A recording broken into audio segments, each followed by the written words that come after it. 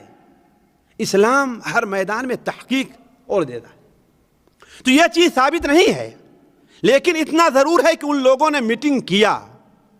تو جس دن ان لوگوں نے میٹنگ کیے اور آپس میں فیصلہ یہی ہوا کہ انہیں قتل کر دیا جائے. کیا فیصلہ ہوا انہیں؟ اس لیے کہ باہر گئے تو پھر ہمارے اوپر حملہ آور ہو جائیں گے، اور اگر انہیں قید کر دیا گیا تو کہیں ان کے ساتھی اچانک حملہ کر کے چھڑا کر کے لے کر کے چلے نہ جائیں. لہذا ایسا معاملہ ہو کہ پورا قصہ ہی تمام کر دیا جائے. اللہ کے رسول صلی اللہ علیہ وسلم کو اسی دن پیر کا دن جو جمعرات کا دن تھا، دوپہر سے پہلے اللہ تعالیٰ نے حضرت جبرائیل کے ذریعے نبی کریم صلی اللہ علیہ وسلم کو خبر دے دی کہ آج ایسی چال چل رہے ہیں کہ آج رات آپ کے اوپر یہ حملہ آور ہوں گے. نبی کریم صلی اللہ علیہ وسلم حضرت عائشہ رضی اللہ عنہ بیان فرماتی ہیں، صحیح بخاری شریف میں ہے کہ دوپہر ہو چکی تھی. دوپہر کے وقت یا دوپہر کے ڈھلنے کے بعد جب بالکل آنا جانا کم ہو جاتا ہے، اور خاص طور پر مکے میں، اور وہ بھی گرمی کا موسم تھا، اس لیے کہ بعض علماء نے جو حساب لگایا ہے یہ ستمبر کا مہینہ تھا، اور آپ لوگ یہاں رہ کر کے جانتے ہیں یہاں ستمبر کے مہینے میں اچھی خاصی گرمی رہا کرتے ہو. چاہے کہ مکے میں ہو جہاں سردی پڑتی ہی نہیں، آج کل بھی وہاں سردی نہیں ہے جہاں یہاں 2 3 کپڑے پہن کر کے لوگ بیٹھے ہوئے ہیں، ہے کہ نہیں؟ لیکن وہاں سردی پڑتی ہی نہیں. چاہے جائے کہ ستمبر کے مہینے میں کیا صورتحال. تو جب دھوپ ہوتی تھی تو لوگ کیا ہے، یہ چیز ہم نے بھی اپنے یہاں ملاحظہ کیا، آپ لوگوں نے دیکھا ہوگا کہ گھروں سے نکلنا کم کر دیتے ہیں. تو نبی کریم صلی اللہ علیہ وسلم دوپہر کے وقت اپنے چہرے کو چھپا کر کے، دیکھیے مقنعہ یہ ہے قناع، یہ یعنی آدمی اس طریقے سے چلے اور آنکھیں اس کی کھلی ہوئی ہوں. آج کل سے بات ٹوپیاں نہیں ملتی ہیں، سردی کی وجہ سے لوگ پہنتے ہیں، صرف آنکھیں رہتی ہیں اور ناک وغیرہ پوری ہے. تو اس طریقے سے آپ گئے تاکہ آپ کو کوئی پہچان نہ سکے. جب حضرت ابوبکر کو بتایا کہ نبی کریم صلی اللہ علیہ وسلم اس وقت آ رہے ہیں، آپ نے فرمایا اس وقت آپ جو آ رہے ہیں کسی اہم ضرورت کے تحت آ رہے ہیں. کیوں؟ اس لیے کہ اس وقت آپ ہمارے ہاں آتے نہیں ہیں. آپ صلی اللہ علیہ وسلم حضرت ابو بکر کے ہاں روزانہ جایا کرتے تھے، لیکن صبح کو اور شام کو، صبح کو اور شام کو. دوستی بھی تھی، سب سے اچھے ساتھی بھی تھے، سب سے بہتر مشورہ دینے والے بھی تھے. اور آپ صلی اللہ علیہ وسلم کی زوجہ محترمہ حضرت عائشہ بھی تھیں. اس لیے نبی کریم صلی اللہ علیہ وسلم روزانہ 2 وقت ان کے ہاں جایا کرتے تھے. کب؟ صبح کو اور شام کو. ابھی صبح کو تو آئے ہوئے تھے، ابھی شام کو آ رہے ہیں. یہ دیکھ کر کے حضرت ابوبکر پریشان ہو گئے اور جلدی سے دروازے پر آئے اور کہا کہ اللہ کی قسم اس وقت نبی کریم صلی اللہ علیہ وسلم جو تشریف لے آ رہے ہیں اس کا مطلب کوئی اہم ضرورت ضرور پیش آئی ہے. لے آئے اور جلدی سے آپ کو اندر میں داخل کیا. اندر داخل کرنے کے بعد آپ صلی اللہ علیہ وسلم نے کہا کہ یہاں پر جو اور لوگ ہیں ان کو ہٹا دو، جو اور لوگ ہیں ان کو ہٹا دو، اس لیے کہ بڑی خاص بات کرنی ہے اور آپ سے بات کرنی ہے. حضرت ابوبکر صدیق رضی اللہ عنہ فرمایا کہ اے اللہ کے رسول صلی اللہ علیہ وسلم پریشان ہونے کی بات نہیں ہے، یہ میری دونوں بیٹیاں ہیں جن میں سے ایک آپ کی بیوی ہے، اس لیے پریشان ہونے کی کوئی بات نہیں ہے، آپ کو جو کہنا ہے کہیے. آپ صلی اللہ علیہ وسلم نے کہا کہ مجھے اللہ تعالیٰ نے ہجرت کی اجازت دے دی ہے، مجھے اللہ تعالیٰ نے ہجرت کی اجازت دے دی ہے. حضرت ابوبکر رضی اللہ عنہ کا پہلا سوال تھا، آپ نے جب یہ فرمایا تو پہلا سوال تھا کہ اے اللہ کے رسول صلی اللہ علیہ وسلم ساتھی کی بھی اجازت دی ہے کہ نہیں، ساتھ چلنے کی بھی اجازت دی ہے؟ آپ نے فرمایا کہ ہاں. حضرت عائشہ رضی اللہ عنہ فرماتی ہیں کہ یہ سن کر کے حضرت ابوبکر رضی اللہ تعالیٰ عنہ رو دیے، خوشی سے آنکھ میں آنسو آ گئے. کہا اس دن پہلی بار ہم نے جانا تھا، پہلی بار مجھے معلوم ہوا ہے کہ کوئی آدمی خوشی سے بھی رو دیتا ہے. اب تک تو میں یہ جانتی تھی کہ آدمی روتا کب ہے، جب اسے غم پریشانی الجھن لاحق ہوتی ہے تو، لیکن یہ پہلی بار ہم نے دیکھا کہ آدمی خوشی سے بھی روتا ہے. اور جانتے ہیں ساتھیوں بسا اوقات آدمی رو تو دیتا ہے معمولی غم پر بھی، اور بہت سے لوگ ہوتے ہیں بغیر غم کے بھی رو دیتے ہیں، ہے کہ نہیں؟ بناوٹی ان کو رونا بڑی آسانی سے آنسو ان کے نکل آتے ہیں، لیکن خوشی سے جلدی کوئی خوشی سے آنکھ میں آنسو اسی وقت آتے ہیں جب انسان کی خوشی کی انتہا ہوتی ہے. جو آتا ہے خوشی کی انتہا پر، جو آتا ہے خوشی کی انتہا پر، بہت روئے تھے اس آنسو کے خاطر. تو جو آنسو خوشی کے انتہا پر آتا ہے اس آنسو کے لیے کتنے آنسو بہانے پڑتے ہیں. تو حضرت ابوبکر صدیق رضی اللہ عنہ جب یہ سنا کہ اللہ کے رسول صلی اللہ علیہ وسلم نے یہ خبر دی کہ ہاں حضرت ابوبکر کو محمد ابن عبداللہ محمد رسول اللہ صلی اللہ علیہ وسلم کے ساتھ کے لیے اللہ نے چن لیا ہے، اجازت دی ہے، تو خوشی سے رو دیے.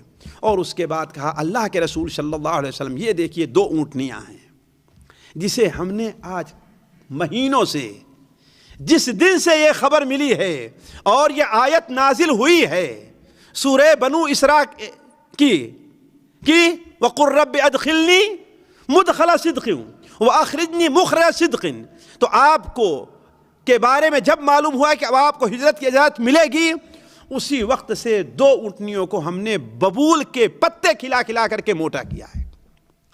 ساتھیوں میں سوچ رہا تھا آخر ببول کے پتوں کا کیوں ذکر آیا ہے. ہو سکتا ہے میری سوچ غلط ہو، لیکن اصل یہ ہے کہ اگر انسان کو جانور کو، گھوڑا ہے یا اونٹ ہے یا بکرا ہی کیوں نہیں ہے، اگر آپ اسے غلہ کھلائیے تو اس سے چربی زیادہ پیدا ہوگی، ہے کہ نہیں؟ پھر وہ محنت اور دوڑ دھوپ کے اندر اتنا کامیاب نہیں ہوگا. بجائے اس کے کہ جو اصل چارہ ان کا ہے، جانوروں کو جو اصل چارہ ہے آپ وہ کھلائیے. آج ہمارے ہاں بڑے بڑے پیٹ لوگوں کیوں ہو جاتے ہیں؟ اس لیے کہ زیادہ تیل والی اور چربی اور یہ ساری چیزیں کھایا کرتے ہیں. ڈاکٹر لوگ ہیں ان سے پوچھئے کہ اگر یہی سبزی ساگ اور پات زیادہ استعمال کریں لوگ تو چربی کم سے کم پیدا ہوگی. دہنیات کم استعمال کریں چربی. تو حضرت ابوبکر صدیق رضی اللہ عنہ اس لیے خصوصی طور پر ببول کے پتے کھلا کھلا کر کے انہیں تندرست کیا تاکہ چلنے میں اور بھاگنے میں تیز رہیں اور آسان رہیں. آپ صلی اللہ علیہ وسلم نے پیش کیا, کہا کہ ان میں سے میں ایک لیتا ہوں لیکن قیمت پر لیتا ہوں. علی کل حال معاملہ طے ہو گیا. اب ساتھیوں یہاں پر تاریخ کا باب, سیرت کا باب بالکل خاموش ہے کہ اس کے بعد آپ صلی اللہ علیہ وسلم نے کیا کیا. آیا آپ اپنے گھر واپس آ گئے یا حضرت ابوبکر صدیق کے یہاں رات بھر پورا دن وہیں پر گزارا, یا آپ صلی اللہ علیہ وسلم اپنے کسی عزیز اور رشتہ دار کے یہاں آپ صلی اللہ علیہ وسلم چلے گئے؟ کچھ نہیں کہا جا سکتا. البتہ جو قصہ یہ مشہور ہے کہ لوگوں نے آپ صلی اللہ علیہ وسلم کے گھر کا گھیراؤ کر لیا تھا اور یہ انتظار میں تھے کہ اکٹھا ہی سارے لوگ کود کر کے آپ کو قتل کرتے ہیں. سند کے لحاظ سے یہ قصہ صحیح نہیں ہے. مشہور ضرور ہے اور سارے لوگ جانتے ہوں گے اور کچھ لوگوں کو تعجب بھی ہو رہا ہوگا اب تک تو ہم یہی پڑھتے آئے ہیں, لیکن اصل یہ ہے کہ سند کے لحاظ سے یہ قصہ صحیح نہیں ہے. اور ایسے بھی نہیں معلوم ہوتا. ساتھیوں یہ بتائیے کہ آج 13 سال سے بنو ہاشم کے لوگ, بنو مطلب لوگ آپ کا کتنا ساتھ دیا کرتے تھے؟ ساتھ دیتے تھے نا. تو اس رات کو آپ کو ساتھ کیسے چھوڑ دیں گے؟ آپ کو اکیلے کیسے سونے دیں گے کہ ہاں لوگ آپ کے گھر کے اوپر حملہ کر دیں؟ تو علی کل حال کئی اعتبار سے, سند کے لحاظ سے بھی اور کئی اعتبار سے بھی یہ حدیث قابل قبول نہیں ہے. لیکن اتنا ضرور ہے کہ لوگوں نے آپ کے قتل کا یا آپ کو قید کر دینے کا پلان بنایا تھا, اور یہ بھی متعین ہے کہ اللہ کے رسول صلی اللہ علیہ وسلم ان کی نظروں سے بچ کر کے رات میں نکلے تھے. لیکن زیادہ راجح قول یہی لگتا ہے کہ نبی کریم صلی اللہ علیہ وسلم حضرت ابوبکر کے گھر ہی میں دن پورا گزارے. وقت یہ جو گئے تھے آپ پورا گزارے, اور جب رات ہو گئی تو نبی کریم صلی اللہ علیہ وسلم اور حضرت ابوبکر صدیق رضی اللہ تعالی عنہ مدینہ منورہ کے لیے روانہ ہوئے. لیکن ساتھیوں ایک چیز دیکھیں, اگر آپ لوگوں کو دکھائی دے تو یہ دیکھیے, یہ نقشہ ہے جو یہ زہری یعنی گلابی جو رنگ ہے یہ مدینہ منورہ کا اصل راستہ ہے. اصل راستہ مدینہ منورہ کا یہ ہے. یہ دیکھیے جو گلابی ہے نا, یہ اصل راستہ ہے جس پر لوگ چلا کرتے تھے. اس لیے کہ مکہ کے لوگوں کے تعلقات مدینہ منورہ کے لوگوں سے اچھے تھے, جیسا کہ پچھلی باتوں میں گزر چکا ہے. خود نبی کریم صلی اللہ علیہ وسلم کا ننیال بلکہ آپ کے دادا عبد المطلب کی ماں کہاں کی تھی؟ عبد المطلب کی ماں کہاں کی تھی؟ مدینہ ہے نا, کہاں کی تھی؟ مدینہ منورہ کی تھی نا, ہے کہ نہیں ہے؟ تو یہ راستہ اصل میں تھا. لیکن نبی کریم صلی اللہ علیہ وسلم دیکھیے یہ کچھ ہرے رنگ پر ہے نا, یہ دیکھیے آپ صلی اللہ علیہ وسلم نے کہاں کا راستہ دیکھیے. جانا ادھر چاہیے تھا لیکن آپ نکلے تھے اس طرف, دیکھیے ہے نا, یعنی بالکل برعکس آپ نکلے تھے. جہاں جانا چاہیے جس طرف سے ادھر سے آپ نہیں نکلے. گویا آپ کو جانا تھا شمال کی طرف اور آپ نے راستہ کہاں کا لیا؟ جنوب کا لیا.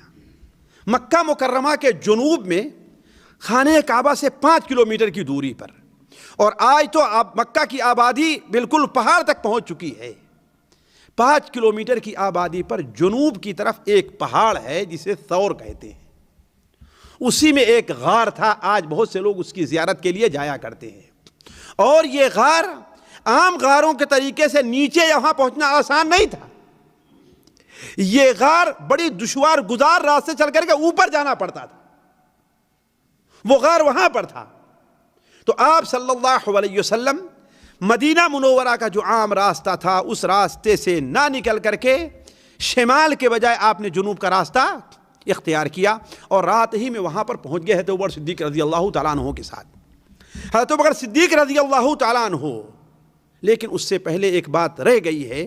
حضرت عائشہ رضی اللہ عنہ بیان فرماتی ہیں کہ جب نبی کریم صلی اللہ علیہ وسلم حضرت ابوبکر صدیق نے بالکل فیصلہ کر لیا کہ اب ہمیں نکلنا ہے, تو ظاہر بات ہے سفر کے لیے سامان کی بھی آج طرح اس طرح تو ہے نہیں کہ ہاں بھائی ٹرین پر سفر کریں گے تو وہاں کھانے کو ملے گا، ہے کہ نہیں؟ اپنی گاڑی سفر کریں گے تو جگہ جگہ پر پیٹرول پمپ بنے ہوئے ہیں اور پیٹرول پمپ پر ہوٹل بھی، ہے کہ نہیں؟ اس وقت ایسا نہیں تھا. آپ لوگ خود، بلکہ آپ لوگوں نے اپنے جو 40 اور 35 سال کے اپنے بچپن میں ہی دیکھے ہوں گے کہ راستے میں کھانے وغیرہ چیزیں بڑی کم ملا کرتی تھیں. تو آپ صلی اللہ علیہ وسلم کے لیے توشہ تیار کر دیا، اور بہترین قسم کا توشہ، اچھے سے اچھا توشہ ہوتا ہے وہ تیار کیا. تو آپ صلی اللہ علیہ وسلم توشہ لے کر کے اپنے ساتھ نبی کریم ابو بکر صدیق کو لیا اور غار ثور میں چلے آئے. غار ثور تک پہنچنے کے بعد حضرت ابو بکر صدیق رضی اللہ عنہ نے کہا کہ اے اللہ کے رسول صلی اللہ علیہ وسلم، اگر آپ ٹھہریے ذرا سا. اور رات اندھیری تھی ساتھیوں، اس لیے کہ یہ کون سے دن تھے؟ ابھی بتایا ہے ہم نے، سفر کی آخری تاریخ تھی یا ربیع الاول کی ابتدائی تاریخ. اور ظاہر بات ان دونوں دنوں میں کیا رہتا؟ اندھیرا رہتا ہے نا، اندھیری راتیں رہتی تھی. تو رات میں اندھیرا تھا، اسی لیے حضرت عمر صدیق رضی اللہ عنہ پہلے جب غار کے منہ تک پہنچ گئے تو کہا اے اللہ کے رسول آپ ٹھہریے، آپ اندر نہ جائیے، ہم پہلے جا کر کے دیکھ لیتے ہیں. تو اس لیے کہ یہ ایسا غار ہے جس میں لوگ بہت کم آ کر کے، شاید ہی کوئی یہاں پر آ کر کے رکتا ہے. تو جا کر کے دیکھے حضرت ابو بکر صدیق، بلکہ جتنے سوراخ تھے صحیح حدیثوں میں آتا ہے ہر سوراخ میں اپنی انگلی، کوئی لکڑی نہیں ڈالا، کیوں؟ لکڑی سے اندازہ نہیں ہو کوئی زہریلا جانور ہے کہ نہیں ہے، اپنی انگلی ڈالی، اپنی انگلیاں ڈال کر کے اندازہ کر لیا کہ جب کسی میں کوئی جانور نہیں ہے تو بعض روایات میں آتا ہے کہ ایک رہ گیا تو اس میں انگلی ڈال دی اپنے پیر کی، لیکن وہ روایت صحیح نہیں ہے. تمام انگلیوں میں انگلی ڈال کر کے دیکھا، جب کسی میں سے کوئی جانور نظر نہیں آیا یا کسی کا اثر نہیں تو آپ صلی اللہ علیہ وسلم کو آنے کے لیے وہاں پر آپ صلی اللہ علیہ وسلم حضرت ابوبکر اس غار کے اندر 3 رات کو رہ گئے. جمعرات کو نکلے تھے تو جمعہ کی رات اور سنیچر کی رات اور اتوار کی رات، جمعہ کا دن، سنیچر کا دن اور اتوار کا دن، گویا 3 رات اور 3 دن مکمل آپ صلی اللہ علیہ وسلم وہاں پر ٹھہرے رہے. آپ صلی اللہ علیہ وسلم کے ساتھ کھانے کا سامان تھا، البتہ پینے کے لیے نہیں تھا. اس کا انتظام ہے تو ابو بکر نے کیا کیا. اور آپ یہ جانتے ہیں کہ مکہ کے لوگ آپ صلی اللہ علیہ وسلم کو ایسے چھوڑنے والے نہیں تھے، اسی لیے تو آپ نے الٹا راستہ اختیار کیا. کیوں؟ لوگ تلاش کریں گے تو سیدھے راستے پر جائیں گے، اس لیے کہ ان کو یہی معلوم ہے کہ میں مدینہ میں یثرب جاؤں گا، لہذا آپ صلی اللہ علیہ وسلم نے الٹا راستہ کیا. اور 3 دن تک ٹھہرے رہے کہ دیکھیں لوگوں کی آمد و رفت تھوڑی سی کم ہو جائے. تو اس کے لیے آپ نے کیا ترکیب کی؟ حضرت عبداللہ ابن ابو بکر، عبداللہ ابن حضرت ابو بکر کے بیٹے، ایک بالکل نوجوان لڑکا تھا لیکن بڑا سمجھدار بچہ تھا. نوجوان تھے لیکن بڑے سمجھدار تھے. انہیں کہتے تھے کہ ایسا کیا کرو کہ تم جب مکہ میں اندھیرا ہو جائے، اندھیری رات تھی، اندھیرا ہو جائے تو چھپکے سے ہمارے پاس چلے آیا کرو اور دن بھر پتہ لگاؤ کہ لوگ کیا کہتے ہیں، ہمارے بارے میں کیا مشورے ہو رہے ہیں، کیا فیصلہ ہو رہا ہے لوگوں کا. تو کیا کرتے تھے؟ رات میں چلے آیا کرتے تھے اور صبح کو بھور سے پہلے جلدی جا کر کے مکے میں پہنچ جاتے تھے تاکہ لوگ یہ سمجھیں کہ یہ رات بھر کہاں رہا ہے، ہمارے ہی پاس رہا ہے. اور دن بھر ان کے پاس بیٹھنا، اس مجلس میں جانا، وہاں جانا، خالص پتہ لگانا کہ آخر آپ صلی اللہ علیہ وسلم کے بارے میں کیا باتیں ہو رہی ہیں، کیا چالیں چلی جا رہی ہے. اور حضرت ابوبکر صدیق رضی اللہ تعالیٰ عنہ کے غلام تھے عامر ابن فہیرہ، اور یہ بکریاں چرایا کرتے تھے. یہ روزانہ بکریاں جہاں مکے کے دوسرے لوگ بکریاں چرتے انہی کے ساتھ چراتے تھے، اور جب شام کو بکریاں لے کر کے واپس ہوتے تھے تو اپنی بکریاں تھوڑا سا آہستہ چلتے تھے. تو اس وقت اس پر کوئی توجہ نہیں دیتا تھا کہ کوئی ضروری نہیں کہ ساری بکریاں مکے ہی میں لے کر کے آئیں. بہت سے لوگ مکے سے باہر، آج بھی دیکھیں عام طور پر بکریاں شہروں میں نہیں رہتی. کہاں رہتی ہیں؟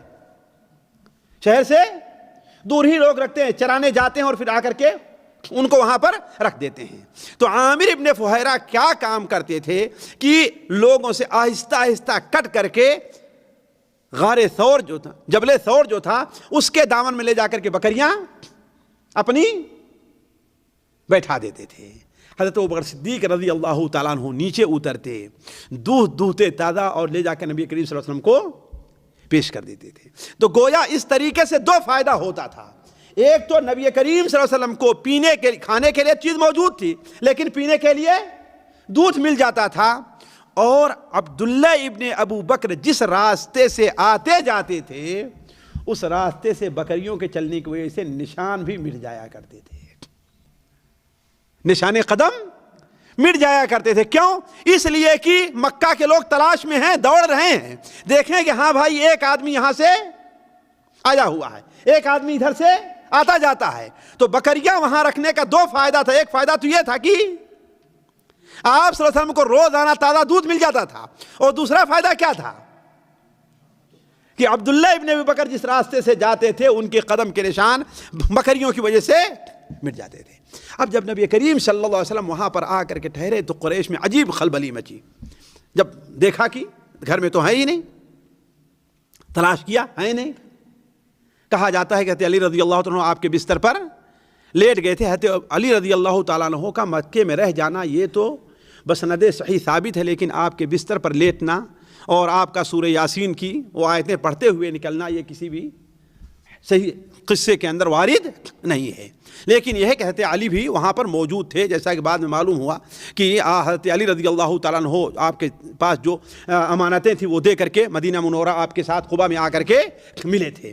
تو عرض کرنے کا مقصد یہ ہے کہ آپ صلی اللہ علیہ وسلم کہ جب مکہ اہل مکہ کے نکلنے کی خبر ملی تو اہل مکہ پریشان ہو گئے اور عجیب عجیب چالیں چلنا شروع کر دیا۔ اولاً تو وہ اپنے ہرکارے چاروں طرف دوڑائے کہ ہاں تلاش کرو کدھر گئے ہوئے ہیں۔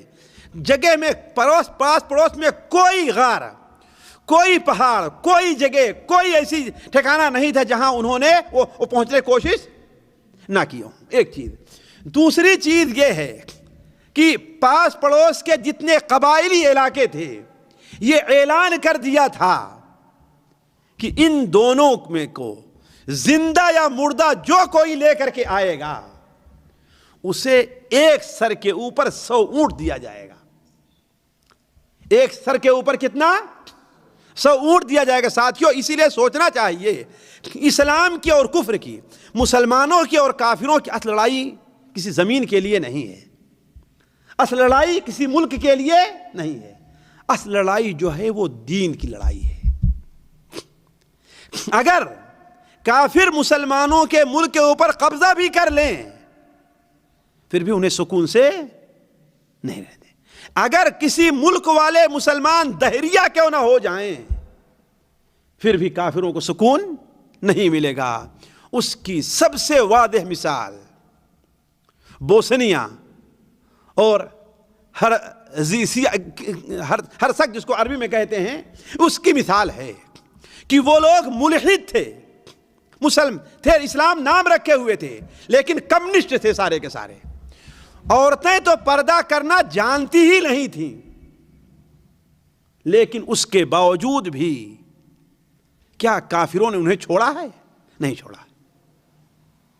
حالانکہ انہی طریقے سے نماز وہ نہیں پڑھتے، نماز یہ نہیں پڑھتے تھے، سود وہ کھاتے تھے، سود یہ، سارا کا سارا ایک، کوئی فرق دونوں میں نہیں تھا، لیکن اس کے باوجود بھی کافروں نے انہیں چھوڑا نہیں ہے، اور ایسا بے دردی کے ساتھ ان کا قتل کیا ہے کہ شاید ہی دنیا میں کہیں اتنا قتل عام ہوا ہو، شاید اس کی مثال میں کسی بھی ایسے ملک میں کہ مسلمانوں کا قتل عام نہیں ہوا جہاں کے مسلمان اپنے دین پر کسی حد تک قائم تھے، جیسا قتل عام بوسنا وغیرہ میں ہوا ہے۔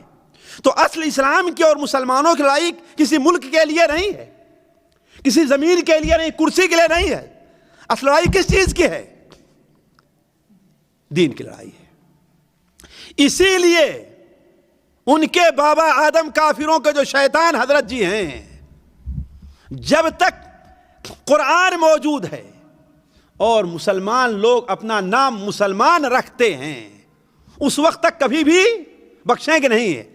اگر کوئی خطر مجھ کو تو اس امت سے ہے جس کے خاکستر میں ہے اب تک شرارے آرزو، خال خال اس قوم میں اب تک نظر آتے ہیں، وہ کرتے ہیں اشکے سے ہرگاہی سے جو ظالم موضوع۔ تو کہنے کا مطلب کہ اصل لڑائی کس کی ہے؟ دین کی ہے۔ اسی لیے کافروں نے اس کو بھی نہیں برداشت کیا کہ اللہ کے رسول صلی اللہ علیہ وسلم خیریت سے نکل جائیں اس ملک سے، نہیں، یہاں تک کہ اعلان کیا کہ اگر جو ان کو زندہ اور مردہ لے کر کے آتا ہے محمد اور ان کے ساتھی کو، اللہم صلی علی محمد، اس کو کتنا ملے گا؟ 100 اونٹ ایک سر کے اوپر ملے گا۔ نتیجہ یہ ہے کہ سارے کے سارے لوگ مکہ اور اس کے ارد گرد کے دوڑ پڑے، اور اس قدر تیزی سے تلاشی ہونے لگی کہ یہاں تک کہ ساتھیوں نبی کریم صلی اللہ علیہ وسلم جس غار میں پہنچے تھے اس غار کے دہانے تک کافر پہنچ گئے، اس غار کے دہانے تک کافر پہنچ گئے۔ کافروں کے قدم کی آہٹ سننی تھی کہ حضرت ابوبکر صدیق رضی اللہ تعالیٰ عنہ پریشان ہو گئے اور کہا اے اللہ کے رسول صلی اللہ علیہ وسلم، ان کے قدموں کی آہٹ ہی نہیں، اب تو وہ دیکھیے ان کے پیر بھی دکھائی دے رہے ہیں، اگر ان میں سے کوئی نیچے کر کے سر کو دیکھ لیا تو ہمیں دیکھ لے گا۔ لیکن چونکہ اللہ کا نبی اللہ کے حکم سے نکلا تھا اور اللہ کا وعدہ تھا کہ یہ کام مکمل ہو کر کے رہے گا، لہذا نبی کریم صلی اللہ علیہ وسلم نے ارشاد فرمایا کہ اے ابو بکر وہ مجھے نہیں دیکھ سکتا، میرے درمیان اور اس کے درمیان فرشتوں نے پردہ حائل کر دیا ہے۔ اور حضرت ابو بکر کے اطمینان کے لیے کیا ہوا کہ وہ شخص اسی غار کی طرف منہ کر کے پیشاب کرنا شروع کر دیا، غار کی طرف رک کر کے پیشاب کرنا شروع کر دیا۔ آپ نے فرمایا کہ ابو بکر دیکھو، اگر وہ مجھے دیکھتا ہوتا ہم لوگوں کو تو ہماری طرف رک کر کے پیشاب نہ کرتا۔ تو یعنی کہنے کا مطلب کافر وہاں تک پہنچ گئے، لیکن نبی کریم صلی اللہ علیہ وسلم اطمینان سے رہے اور حضرت ابو بکر سے کہتے رہے کہ اے ابو بکر اسکت، خاموش رہو، ہم اکیلے نہیں ہیں، ہم 2 ہیں اور تیسرا ہمارے ساتھ کون ہے؟ اللہ تعالیٰ ہے۔ ہم 2 ہیں اور تیسرا اللہ تعالیٰ، ایسا کہ اللہ نے قرآن مجید میں اس کا ذکر فرمایا ہے۔ ساتھیوں نبی کریم صلی اللہ علیہ وسلم 3 دن تک اس غار میں رہے، جیسا کہ بھی ہم نے کہا 3 راتیں اور 3 دن۔ جب اتوار کے بعد کی رات ہوئی اور جسے کہتے ہیں کہ پیر کی رات کے کسی حصے میں اللہ کے رسول صلی اللہ علیہ وسلم حضرت ابو بکر کے لیے، حضرت ابو بکر نے یہ بات اس وقت رہ گئی تھی، حضرت ابو بکر نکلنے سے پہلے ان 2 اٹھنیوں کو حوالے کر دیا تھا ایک کافر کے عبداللہ ابن اوریقط، اور کرائے پر لے لیا تھا اسے، اس لیے کہ عبداللہ ابن اوریقط ان صحرائی راستوں کے بڑے ماہر تھے، صحرائی راستوں کے بڑے ماہر تھے۔ حضرت ابوبکر کو اتنی مہارت نہیں تھی، لیکن وہ صحرائی راستوں کے بڑے ماہر تھے، دائیں چلیں بائیں چلیں آگے ان کو پوری خبر تھی، اس لیے ان کو کرائے پر لے لیا تھا اور مکہ مکرمہ سے نکلنے سے پہلے دونوں اٹھنیاں ان کے حوالے کر دی تھی۔ کہا کہ 3 دن تک تم سانس نہیں لینا ہے، 3 دن تک تمہیں سانس نہیں لینا ہے، تیسرے دن جب خبر دوں میں تو شام کو لے کر کے اٹھنیاں میرے پاس آ جانا ہے۔ اور اس کے ساتھ حضرت ابوبکر صدیق رضی اللہ تعالیٰ عنہ نے اپنے غلام عامر ابن فہیرہ کو بھی، کس کو؟ عامر ابن فہیرہ جو بکریاں چرایا کرتے تھے، ان کو بھی ساتھ میں کر لیا۔ گویا کئی آدمی ہو گئے ساتھیوں؟ 4 ہو گئے۔ نبی کریم صلی اللہ علیہ وسلم، حضرت ابوبکر صدیق رضی اللہ تعالیٰ عنہ، عامر ابن فہیرہ رضی اللہ تعالیٰ عنہ اور عبداللہ ابن اوریقط جو ابھی تک کافر تھا۔ ان کے اسلام کے بارے میں معلوم ہے کہ اسلام قبول کیا کہ اسلام قبول نہیں کیا۔ رات کے وقت کسی پیر کی رات کو کسی وقت وہاں سے نکلے ہیں، اور وہاں سے نکلے ہیں تو جنوب کی طرف، شمال کی طرف نہیں چلے ساتھیوں۔ یہ دیکھیے کچھ دیر جنوب جا کر کے اور سمندر کی طرف آئے ہیں، ساحل سمندر کی طرف، پھر یہاں سے تقریباً 80 کلومیٹر چلنے کے بعد اس راستے کو کاٹا ہے، یہاں پر دیکھیں آپ۔ پھر اس کے بعد کچھ دور تک یہاں چلتے رہے ہیں، پھر اس کے بعد یہ راستہ کاٹ کے سمندر کی طرف آئے ہیں۔ یہ دیکھیے پورے راستہ آپ صلی اللہ علیہ وسلم اس طریقے سے چلتے رہے، یعنی مدینہ منورہ کا جو عام راستہ چلنے کا ہے آپ اس راستے پر کبھی بھی نہیں چلے، اور یہی فائدہ تھا عبداللہ ابن اوریقط کو ساتھ لینے کے لیے۔ تو آپ صلی اللہ علیہ وسلم وہاں سے نکلے اور جنوب کی طرف، پھر جنوب سے ساحل سمندر کا راستہ لیا، یعنی جدہ کی طرف کا، پھر اس کے بعد کافی دور 80 کلومیٹر چلتے ہوئے جب ہاں آج عسفان ہے، عسفان کے قریب پہنچے تو پھر آپ نے راستہ کاٹ کر کے دائیں کا راستہ آپ صلی اللہ علیہ وسلم نے لیا ہے۔ آپ صلی اللہ علیہ وسلم پوری رات چلتے رہے، آپ اور آپ کے ساتھی، دوسرا دن بھی چلتے رہے، یہاں تک کہ دوپہر ہو گئی ساتھیوں، یہاں تک کہ دوپہر. اور اس درمیان میں روایات سے پتہ چلتا ہے کہ آپ صلی اللہ علیہ وسلم نے 120 کلومیٹر کا راستہ طے کیا ہوگا ساتھیوں. کتنا؟ تقریباً 120 کلومیٹر کا راستہ. جب دوپہر ہو گئی اور سورج ڈھل گیا تو حضرت عمر صدیق رضی اللہ تعالیٰ عنہ نے سوچا کہ نبی کریم صلی اللہ علیہ وسلم کو تھوڑا سا آرام بھی کرنا چاہیے، لہذا دیکھے کہ کہیں سایہ ملے گا کہ نہیں ملے گا. چنانچہ دیکھا کہ ایک چٹان ہے جس کے پاس ابھی سایہ موجود ہے، ابھی وہاں دھوپ نہیں پہنچی ہے. وہاں پر گئے، اس کو اچھی طریقے سے صاف کیا. صاف کرنے کے بعد وہاں اپنے پاس جو بستر تھا وہاں پر بچھایا اور کہا اے اللہ کے رسول صلی اللہ علیہ وسلم آپ آرام کیجئے. ساتھیوں، سیرت کا بیان بڑا لمبا اور بڑا دلچسپ ہے. جگہ جگہ ٹھہر کر کے کچھ بات کرنے کا جی کہتا ہے، لیکن اگر اس طریقے سے میں طول دیتا چلا جاؤں تو یہ سالوں گزر جائیں گے اور سیرت کا سلسلہ ختم نہیں ہوگا. ورنہ حضرت عمر صدیق کا خصوصاً مواقف جو رہے ہیں عجیب تعجب انگیز رہے ہیں. ذرا سوچیں آپ، آیا نبی کریم صلی اللہ علیہ وسلم اور ان کی عمر میں کوئی زیادہ فرق نہیں تھا؟ مشکل سے 2 سال کا، اس سے زیادہ فرق نہیں تھا. گویا حضرت عمر صدیق بھی اس وقت 50 کے قریب یا 48 کے قریب پہنچ رہے تھے. 50 کے قریب، بلکہ 50 قریب 50 قریب پہنچ رہے تھے. انہیں بھی اتنا پوری رات جگتے ہوئے اور اونٹوں پر آرام دہ گاڑیوں پر سفر نہیں ہو رہا تھا، ٹرین کا سفر نہیں تھا. اونٹوں پر سفر کرتے ہوئے انہیں بھی تھکان لگی ہو کہ نہیں لگی ہوگی ساتھیوں؟ وہ بھی تھکے ہو نہیں ہوئے؟ پوری رات چلتے رہے ہیں اور ذہنی الجھن اور پریشانی جو ہے وہ الگ ہے. ذہنی الجھن اور پریشانی نبی کریم صلی اللہ علیہ وسلم کی حفاظت کی جو ہے وہ الگ ہے. چلتے رہے ہیں، لیکن نبی کریم صلی اللہ علیہ وسلم کو آرام کرنے کے لیے تو بیٹھا دیا ہے، لیکن اپنے آرام نہیں کیا ہے، اپنے آرام نہیں کیے، بلکہ نگرانی کرنے لگے کہ کہیں سے کوئی آ تو نہ جائے. اتنے درمیان میں دیکھا کہ ایک بکری کے چرواہا اپنی بکریاں ہانک کر کے لے آ رہا ہے، اور وہ بھی اسی چٹان کے نیچے آ کر کے آرام کرنا چاہتا ہے. حضرت عمر صدیق نے اس سے کہا کہ یہ بکریاں کس کی ہیں؟ تو اس نے بتایا کہ مکہ مکرمہ کے فلاں آدمی کی ہیں. تو کہا کیا ان بکریوں میں کسی بکری کے اندر دودھ بھی ہے؟ کہا کہ ہاں دودھ والی بکری ہے. کہا کیا اس کا دودھ تم دودھ سکتے ہو، ہمیں دے سکتے ہو؟ اس نے کہا کہ ہاں بالکل دے دوں گا. حضرت ابوبکر صدیق رضی اللہ تعالیٰ کے پاس ایک برتن تھا جو نبی کریم صلی اللہ علیہ وسلم کی خدمت کے لیے رکھے ہوئے تھے. اس برتن کو لیا اور اس برتن پر پہلے کپڑا باندھا ہے ساتھیوں، پہلے کپڑا باندھا، اور اس آدمی سے کہا کہ بکری کے تھن کو جس میں دودھ ہے اچھی طریقے سے صاف کر لو، مٹیاں اس کی جھاڑ لو، اس کے بعد اپنے ہاتھ کو ایسے کر کے صاف کرو تاکہ کوئی مٹی تمہارے ہاتھ میں بھی نہ رہ پائے. پھر اس کے بعد اس برتن میں جس پر کپڑا رکھا تھا تاکہ اگر دودھ کے اندر کوئی بال وغیرہ بھی آئے تو کپڑے میں رہ جائے، دودھ کے ساتھ نیچے نہ گرنے پائے.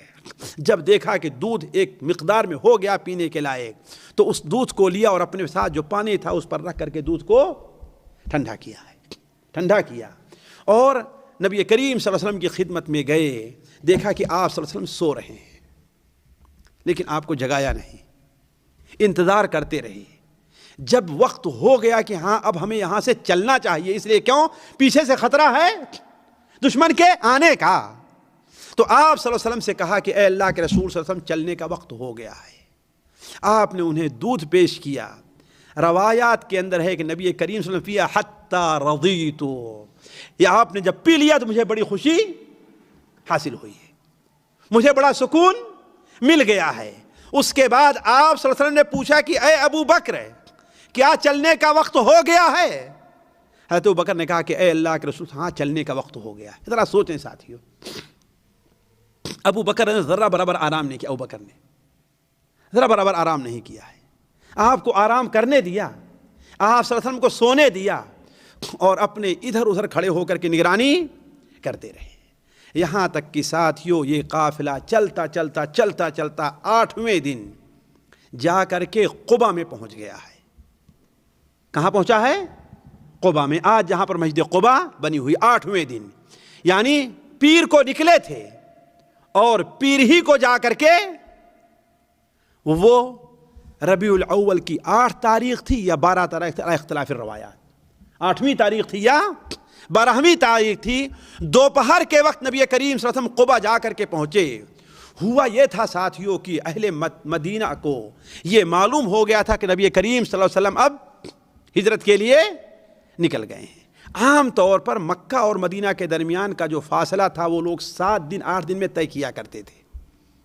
7 دن اور 8 دن میں طے کیا کرتے تھے، یہ عام روٹین تھی. لیکن تیز چلنے کے باوجود نبی کریم صلی اللہ علیہ وسلم کا پورے 8 دن کیوں لگے ہیں؟ کوئی بتا سکتا ہے کیوں لگے ہیں؟ اس لیے کہ آپ عام راستہ نہیں چلتے تھے. آپ دیکھیے اس طرف آئے ہیں، پھر یعنی آپ گھوم اور چکر لگا کر کے آیا کرتے تھے، اس لیے تیز چلنے کے باوجود آپ کو 8 دن لگے ہیں. لیکن گھر سے نکلے ہوئے کئی دن ہو گئے تھے؟ جی 11 دن ہو گئے تھے. اس لیے کہ 3 دن آپ کہاں ٹھہرے تھے؟ تو مکہ مدینہ منورہ کے لوگوں نے جب دیکھا کہ جب سنا کہ آپ صلی اللہ علیہ وسلم اس تاریخ کو اپنے گھر سے نکل گئے ہیں، لہذا جب 7 دن 8 دن پورے ہو گئے تو روز آنا مدینہ منورہ سے باہر آ کر کے آپ کا انتظار کیا کرتے تھے، آپ کا انتظار کرتے تھے. لیکن جب دھوپ ہو جاتی تھی تو اپنے گھر واپس چلے جایا کرتے تھے. جب آپ صلی اللہ علیہ وسلم جس دن پہنچنا تھا اس دن بھی نکل کر کے انتظار کرتے رہے، اور جب دھوپ تیز ہوئی تو اپنے گھر واپس چلے گئے. لیکن ایک یہودی جو بنو قریظہ کا رہنے والا تھا وہ اپنے محل اپنی قلعے کی چھت کے اوپر چڑھا تو کیا دیکھا کہ جنوب سے ایک چھوٹا سا قافلہ حرکت کرتا ہوا آ رہا ہے اور قبا کی طرف بڑھ رہا ہے. اس نے بھی سن لیا تھا کہ مسلمان ان کا انتظار کر رہے ہیں، لہذا وہ وہیں سے چیخ لگاتا ہے کہ اے بنو قیلہ کے لوگ. اس لیے کہ اوس اور خزرج کے جو لوگ تھے ان تمام کی ماں بنو قیلہ تھی. تمہارا نصیب جس کا تم انتظار کر رہے تھے وہ دیکھو آ رہا ہے. یہ سننا تھا کہ سارے کے سارے مسلمان اپنے ہتھیار لے کر کے جس سے جو کچھ ہوا آگے بڑھ کر کے نبی کریم صلی اللہ علیہ وسلم کا وہاں پر انہوں نے استقبال کیا. اور آ کر کے آج جہاں پر مسجد قباء ہے اسی کے قریب ایک صحابی کلثوم ابن حدم تھے. کیا نام تھا؟ کلثوم ابن حدم یا اسعد ابن خیثمہ. آپ صلی اللہ علیہ وسلم نے وہاں پر نزول فرمایا ہے. آج کی بات کو یہیں پہ رہ کر کے چند باتیں مجھے اور کرنی ہیں. ایک چیز، سفر ہجرت میں پیش آمدہ بعض واقعات. دیکھیے ساتھیوں، یہ سفر کتنے دن کا رہا ہے؟ گویا 11 دن کا رہا ہے نا. اس میں بڑے ہی عجیب و غریب واقعات پیش آئے. میں ان تمام کا ذکر نہ کر کے چند ایک کی طرف اشارہ کرتا ہوں. دیکھیے پہلی چیز جو میرے نزدیک سب سے زیادہ لائق تعجب ہے وہ حضرت ابوبکر صدیق رضی اللہ تعالیٰ عنہ اور آپ کے اہل خانہ کی نبی کریم صلی اللہ علیہ وسلم کی مدد ہے. حضرت ابوبکر صدیق رضی اللہ اور آپ کے اہل خانہ، حتیٰ کہ آپ کے گھر والے بھی حضرت ابوبکر صدیق کے اس قدر پیش تھے کہ تاریخ ان کی مثال پیش کرنے سے عاجز ہے. چنانچہ حضرت عائشہ رضی اللہ عنہا بیان فرماتی ہیں کہ صحیح بخاری شریف میں روایت ہے کہ جب ہم لوگ نبی کریم صلی اللہ علیہ وسلم کے لیے سفر کا سامان کھانا تیار کر رہے تھے تو ایک برتن میں کھانے پینے کی چیز رکھی اور دوسرے میں کھانے کی چیز رکھی اور دوسرے میں پینے کی چیز. اب جلدی میں کوئی رسی نہیں مل رہی تھی کہ جس سے اس کے منہ کو باندھ دیا جائے. آپ لوگ یاد ہوگا، مجھے بچپن میں یاد ہے کہ کسی کپڑے کے ٹکڑے سے باندھ دیا، منہ کو باندھ دیا کرتے تھے، یہ عام چلتا تھا، ہے کہ نہیں ہے؟ تو کوئی رسی نہیں مل رہی تھی، لیکن معاملہ جلدی کا تھا کہ جلدی ہونا چاہیے. تو حضرت اسماء جو حضرت عائشہ کی بڑی بہن تھی اپنے باپ حضرت ابوبکر صدیق سے کہتی ہے کہ اے ابو جان کوئی رسی لے آئیے، باندھنے کے لیے کوئی سامان نہیں مل رہا ہے. حضرت ابوبکر صدیق نے کہا کہ اے بیٹی ابھی رسی ڈھونڈنے کہاں جاؤں، یہ تمہاری کمر میں جو پٹا بندھا ہوا ہے اس کو 2 حصوں میں بانٹ کر کے ایک حصے سے کھانے کا سامان باندھ دو اور ایک حصے سے پانی کے سامان باندھ دو. عربی میں اسے نطاق کہتے ہیں. اسی دن سے حضرت اسما کا لقب ذات النطاقین پڑ گیا ہے. ذات النطاقین یعنی دو پٹکے والی. اور اسی پر نہیں، حضرت ابوبکر صدیق رضی اللہ تعالیٰ عنہ کے والد ابو قحافہ وہ مسلمان نہیں ہوئے تھے. وہ مسلمان ہوئے ہیں کب ساتھیوں؟ کسی کو یاد بتا سکتا ہے؟ فتح مکہ کے موقع پر وہ مسلمان ہوئے ہیں. لیکن حضرت ابوبکر صدیق نے جب ہجرت کی ہے آپ صلی اللہ علیہ وسلم کے ساتھ تو اس وقت نابینا تھے. ان کو معلوم ہوا کہ ابو بکر سارا کچھ لے کر کے ہمارا بیٹا بچوں کو چھوڑ کر کے چلا گیا ہے. تو گھر میں آئے اپنے پوتے پوتیوں کو تسلی دینے کے لیے. گھر میں بیٹھتے ہیں، نابینا ہیں دونوں آنکھ سے، کہتے ہیں بچوں مجھے ڈر لگ رہا ہے کہ ابو بکر خود تو گیا ہی ہے لیکن اپنے ساتھ سارا کچھ لے کر کے چلا گیا ہے، کچھ چھوڑ کر کے تمہارے لیے نہیں گیا ہے. حضرت اسما بیان فرماتی ہیں کہ اس وقت ابو بکر صدیق رضی اللہ تعالیٰ عنہ کے پاس 600 یا 500 درہم تھے. کتنا؟ 600 یا 500 درہم تھے. کہا اللہ کی قسم ایک درہم بھی نہیں چھوڑے تھے، وہ بھی لے کر کے چلے گئے تھے. لیکن اللہ کے لیے حضرت اسما کی بہادری دیکھیے، ہوشیاری دیکھیے. کہتے نہیں دادا جان بہت کچھ چھوڑ کر کے گئے ہیں. کیوں ساتھیوں؟ کیوں بہت کچھ چھوڑ کر کے گئے ہیں؟ ایک پیسہ بھی نہیں چھوڑا ہے لیکن بہت کچھ کیا چھوڑا ہے جی؟ اللہ کو چھوڑ کر کے گئے ہیں. اس سے بڑی اور کوئی چیز ہو سکتی ہے نا؟ لیکن جا کے جھوٹ بھی نہ ہو اور دادا جان بھی خاموش ہو جائیں. کہا نہیں دادا جان ابو جان بہت کچھ چھوڑ کر کے گئے ہیں ہمارے لیے. اتنے میں دیکھا کہ بچوں کے ساتھ وہ مشغول ہیں. کچھ کنکڑ پتھر لیے ایک کپڑے میں باندھ کر کے اسی جگہ پر جہاں پر ابو بکر اپنا سامان وہ نقد رکھتے تھے اس میں رکھا اور ایک موٹا سا کپڑا اس کے اوپر رکھ دیا اور اپنے دادا کا ہاتھ کہا دادا جان آئیے دکھائیے ہمارے ابو ہمارے لیے کہاں چھوڑ کر کے گئے ہیں. جا کے دیکھا کہا کہ یہ دیکھیے ہمارے لیے اشرفی عورتوں نے چھوڑ کر کے گئے ہوئے. تو ساتھیوں حضرت ابوبکر صدیق رضی اللہ تعالیٰ عنہ اور ان کے خاندان نے جو نبی کریم صلی اللہ علیہ وسلم کی خدمت کی ہے، اسی لیے آپ صلی اللہ علیہ وسلم نے بیان فرمایا صحیح بخاری شریف میں ہے کہ سب سے زیادہ میرے اوپر جس کا احسان ہے مال کے لحاظ سے ہے یا نفس اور جان کے لحاظ سے ہے، وہ کس کا احسان ہے؟ حضرت ابوبکر صدیق رضی اللہ تعالیٰ عنہ کا ہے. اسی لیے حضرت عمر رضی اللہ عنہ نے فرمایا کہ 2 راتیں ایسی ہیں کاش کہ ابو بکر میری پوری زندگی کی عبادت لے لیتے لیکن ان 2 راتوں میں سے ایک رات مجھے دے دیتے بس. پہلی رات کون سی ہے ساتھیوں؟ پہلی رات غار میں جب اللہ کے رسول صلی اللہ علیہ وسلم ٹھہرے تھے تو جا کر کے اپنے آپ کو زہریلے جانوروں کے منہ میں ڈال دینا چاہا ہے لیکن نبی کریم صلی اللہ علیہ وسلم کو اندر جانے نہیں پہلے دیا ہے. تو اللہ کے رسول نے ارشاد فرمایا کہ دنیا میں ہم نے ہر ایک کا احسان چکا دیا ہے، البتہ ابو بکر ہیں جن سے شیعہ حضرات کو سخت دشمنی ہے، نعوذ باللہ من ذالک، اور حضرت ابو بکر کی دشمنی انہیں جہنم میں لے جائے گی انشاءاللہ. حضرت ابو بکر کی جو دشمنی ہے انہیں جہنم میں لے کر کے جائے گی. انہیں گمراہ کیا ہے. اسی لیے آج دیکھیں کوئی بھی شیعہ بوڑھا ہوتا ہے، بڑا ہو جاتا ہے تو اس کے چہرے اور بندر کے چہرے میں کوئی فرق نہیں رہا کرتا ہے. بچپن میں بڑے خوبصورت دکھائی دیں گے وہ، لیکن بڑے ہونے کے بعد ان کی شکل بالکل بندروں جیسے. یہ صحابہ کرام حضرت ابوبکر کو برا بھلا کہنے کی لعنت ان کے اوپر مسلط ہے. تو عرض کرنے کا مقصد ہے ابوبکر صدیق سے متعلق آپ نے کیا بیان فرمایا؟ ہم نے دنیا میں ہر ایک کا احسان چکا دیا ہے سوائے ابو بکر کے، کہ ابو بکر نے اپنی جان بھی ہمارے اوپر نشاور کرنے کے لیے تیار تھے، اپنا مال بھی سارا کچھ ہمیں دے دیا ہے اور اپنی بیٹی کی شادی مجھ سے کی ہے. اس کے علاوہ نبی کریم صلی اللہ علیہ وسلم ابو بکر صدیق رضی اللہ تعالیٰ عنہ کو جو پریشانی آپ کے ساتھ سفر میں تھی ساتھیوں وہ قابل تعجب ہے. صرف اس کی ایک جھلکی میں آپ کو دکھاتے چلتا ہوں اس لیے کہ وقت زیادہ ہوتا جا رہا ہے. دیکھیے جب آپ صلی اللہ علیہ وسلم، جیسا کہ امام طبرانی نے نقل کیا ہے، آپ صلی اللہ علیہ وسلم جب مدینہ منورہ کے لیے غار سے نکلے ہیں تو حضرت ابوبکر صدیق رضی اللہ عنہ کبھی آپ کے آگے چلتے تھے اور کبھی آپ کے پیچھے رہا کرتے تھے. عجیب، یہ کیوں بھائی؟ وجہ کیا ہے؟ تھوڑی دور آگے چلتے تھے اور تھوڑی دور پیچھے رہتے تھے. کیوں؟ آپ نے جب ان کی یہ پریشانی دیکھی تو کہا اے ابو بکر یہ کیوں ہے؟ کہا اے اللہ کے رسول صلی اللہ علیہ وسلم، جب میں یہ سوچتا ہوں کوئی پیچھے سے آپ کے اوپر حملہ نہ کر دے تو میں پیچھے آ جایا کرتا ہوں، لیکن پیچھے چل جب کچھ دیر ہوتی ہے خطرہ ہوتا ہے کہیں آگے کوئی چھپا ہوا نہ ہو اور آپ پر اچانک حملہ کر دے تو میں آپ کے آگے آ جایا کرتا ہوں. حدیث شریف میں ہے کہ یہی طریقہ حضرت ابوبکر صدیق رضی اللہ تعالیٰ عنہ کا مدینہ منورہ تک پہنچنے تک رہا ہے.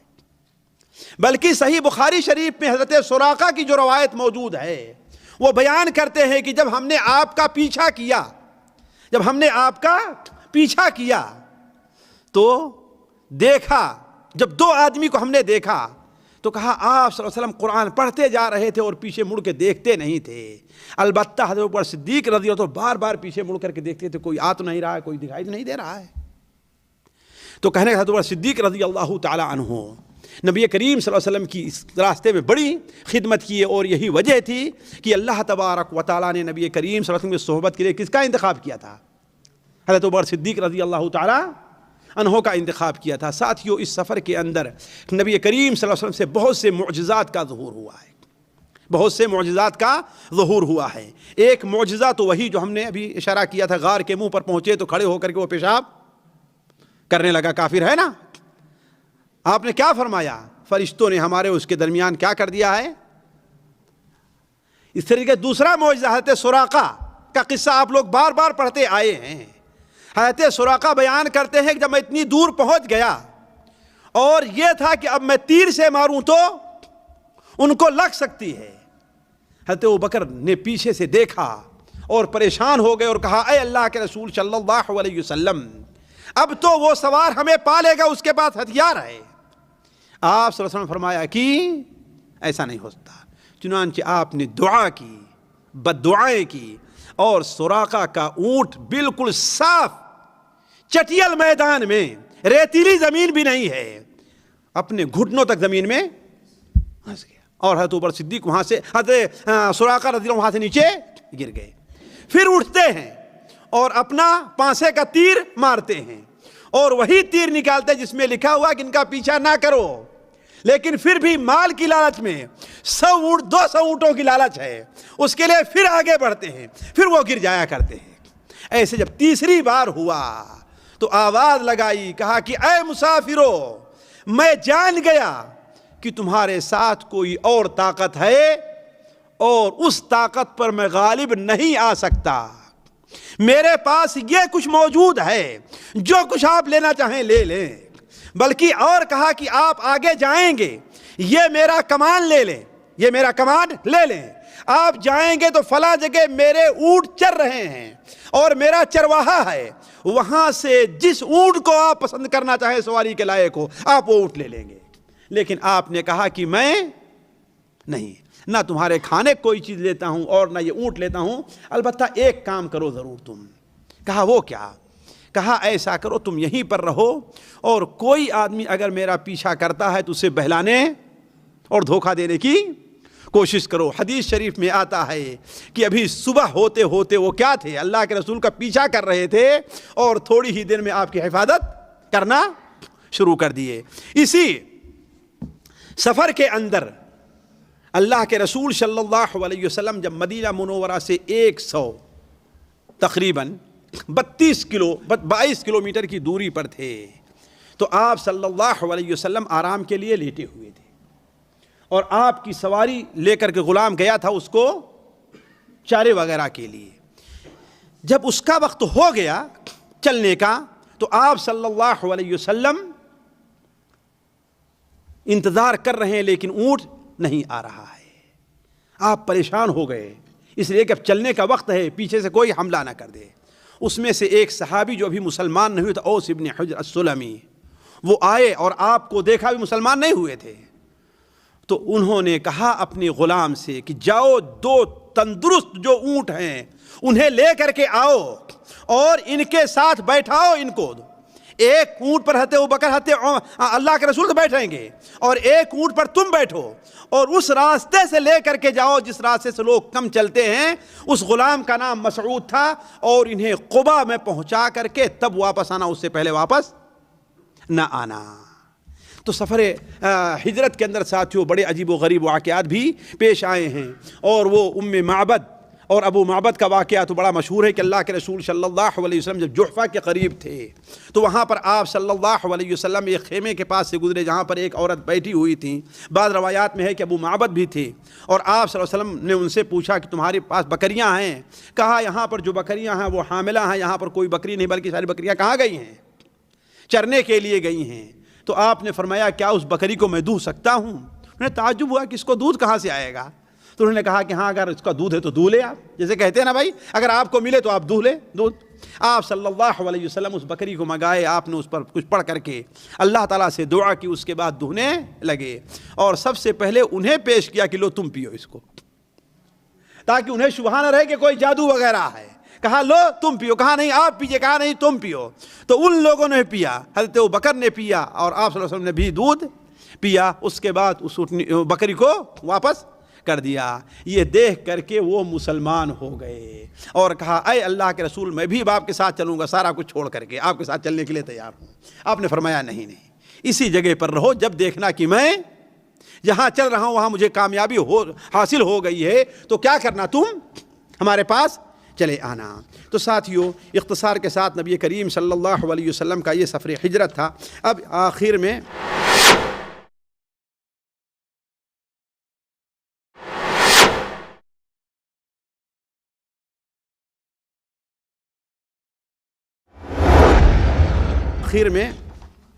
چند ہمیں جو فوائد ہوتے ہیں اس آج کے درس سے وہ آپ کے سامنے رکھتا ہوں۔ دیکھیے پہلی بات ساتھیوں، ہجرت کی مشروعیت۔ ہجرت کس کو کہتے ہیں؟ ہجرت کہتے ہیں اللہ تبارک و تعالیٰ کے لیے اپنے شہر کو چھوڑ کر کسی اور شہر منتقل ہو جانا۔ مکہ مکرمہ سے مدینہ منورہ طرف ہجرت فتح مکہ سے پہلے واجب تھی، اللہ کے رسول صلی اللہ علیہ وسلم ہجرت واجب تھی، لیکن مکہ فتح ہو جانے کے بعد وہ ہجرت واجب نہیں رہ گئی۔ البتہ آج بھی دیار کفر سے جہاں انسان کو اپنے دین پر عمل کرنے کی کھلی آزادی نہ ہو، اگر استطاعت ہے تو وہاں سے ایسی جگہ ہجرت کر کے جانا واجب ہے جہاں اسے کھلی آزادی ہو۔ یہ ایک لمبا مسئلہ ہے، لیکن جو کسی دوسری مجلس میں اس کے شرائط کیا ہیں، لیکن یہ ہے کہ ہجرت کیا ہے، ایک مشروع کام ہے۔ قرآن مجید میں اس کے بڑے فضائل بیان کیے گئے ہیں۔ ان الذین آمنوا والذین ہاجروا وجاہدوا فی سبیل اللہ اولئک یرجون رحمت اللہ۔ قرآن مجید میں کئی جگہ ہجرت کے فضائل بیان کیے گئے ہیں۔ دوسری چیز جو ساتھیوں ذرا غور کرنے کی ہے، اللہ تبارک و تعالیٰ پر توکل ایک مومن کا عقیدہ اور ایک مومن کا عمل ہونا چاہیے۔ بھروسہ کس پر ہونا چاہیے؟ اللہ تعالیٰ پر توکل۔ لیکن توکل کا یہ معنی نہیں ہے کہ ظاہری اسباب اختیار نہ کیے جائیں۔ توکل کا یہ معنی نہیں کہ ظاہری اسباب اختیار نہ نہیں بھائی چلو بس اللہ کے بھروسے چلتے ہیں، نہیں، اطمینان سے جتنے جائز وسائل ہو سکتے ہیں آپ استعمال کیجئے، اس کے بعد اللہ تعالیٰ پر توکل کیجئے۔ سفر ہجرت پر اگر آپ غور کریں تو یہ چیز بہت کھل کر کے ہے۔ مثال کے طور پر ذرا دیکھیں، اللہ کے رسول حضرت ابوبکر کے ہاں کس وقت گئے ہیں؟ جی گھر پر کس وقت گئے؟ دوپہر کے وقت، جبکہ لوگوں کا نکلنا کم ہو جاتا ہے۔ یہ احتیاط ہے کہ نہیں احتیاط ہے؟ دوسرے آپ گئے ہیں تو اپنے چہرے کو کھول کر کے نہیں، چہرے کو ڈھک کر کے گئے ہیں۔ تیسرے آپ صلی اللہ علیہ وسلم نے کیا فرمایا کہ یہاں پر جو اور لوگ ہیں ان کو یہاں سے کیوں؟ اس لیے کہ معاملہ راز کا ہے، یہ معاملہ راز، یہاں سے انہیں ہٹا دیجئے۔ اور صرف یہی نہیں، حضرت ابوبکر کے گھر سے کب نکلے ہیں؟ رات کو نکلے ہیں، دن ہی میں نہیں نکلے ہیں، اور غار میں 3 دن تک کیا ہے؟ چھپے رہے، اور مدینہ منورہ جانے کا راستہ وہ اختیار کیا ہے جو مدینہ منورہ اصل جانے کا نہیں ہے۔ اس طریقے سے آپ دیکھتے جائیں تو پورے سفر ہجرت کے اندر آپ کو یہ ملے گا کہ انسان کو ہر وہ جائز وسیلہ استعمال کرنا چاہیے جس کی شریعت نے اجازت، اس کے بعد اللہ تعالیٰ پر توکل اور بھروسہ کرنا چاہیے۔ یہ نہیں کہ کوئی تیاری نہیں، کوئی بھروسہ نہیں ہے، بلکہ صرف کہیں اللہ تعالیٰ پر توکل ہے، ایسی بات نہیں ہے۔ اسی طریقے سے ساتھیوں حضرت ابوبکر صدیق رضی اللہ عنہ کی فضیلت بھی ثابت ہوتی اس واقعے سے۔ فضیلت جیسا کہ جگہ جگہ پہ ذکر ہے. اور یہی بہت بڑی فضیلت کیا ہے کہ اللہ کے رسول صلی اللہ علیہ وسلم کی صحبت کے لیے اللہ نے کس کا انتخاب کیا ہے؟ حضرت عمر صدیق کا. حضرت ابوبکر گھر والوں کی فضیلت. لیکن جو بڑا اہم فائدہ ہے وہ اس پر کہ کافر سے، جو کافر آپ کا دشمن نہیں ہے، جو آپ کے خلاف چال نہیں چل رہا ہے، وقت ضرورت اس سے خدمت لی جا سکتی ہے. اور اگر اس پر اعتماد ہو تو اس کے ذمے کوئی راز کی بات سونپی جا سکتی ہے. وہ کیسے؟ کہاں سے لیا ہم نے یہ فائدہ؟ حضرت عبداللہ ابن اریقط. حضرت عمر صدیق نے اونٹنیاں کس کا سپرد کی تھی؟ عبداللہ ابن اریقط. اور وہ کیا تھے؟ کافر تھے. وہ کافر تھے، ہے کہ نہیں؟ ان کے ساتھ کہاں تک کیا سفر آپ نے؟ مدینہ منورہ تک سفر کیا ہے آپ نے، ہے نا؟ تو ایسا کافر جو ہماری دشمنی نہیں ظاہر کر رہا ہے اور کسی ناحیے سے اس کے اوپر اعتماد ہے کہ ہاں بھائی وہ راز کو فاش نہیں کرے گا، اس سے خدمت لی جا سکتی ہے. لیکن یہ مسلمانوں کا دیدنا نہیں ہو جانا چاہیے کہ مسلمانوں کو چھوڑ کر کے کافروں ہی کو اپنا ہمراز بنایا جائے. نہیں، یہ وقت ضرورت اور صرف ضرورت کی حد تک یہ چیز رہے گی. اب وقت بہت ہو گیا، اس لیے اپنی بات یہیں پر بند کرتے ہیں. اب آئندہ انشاءاللہ نبی کریم صلی اللہ علیہ وسلم کی سیرت کا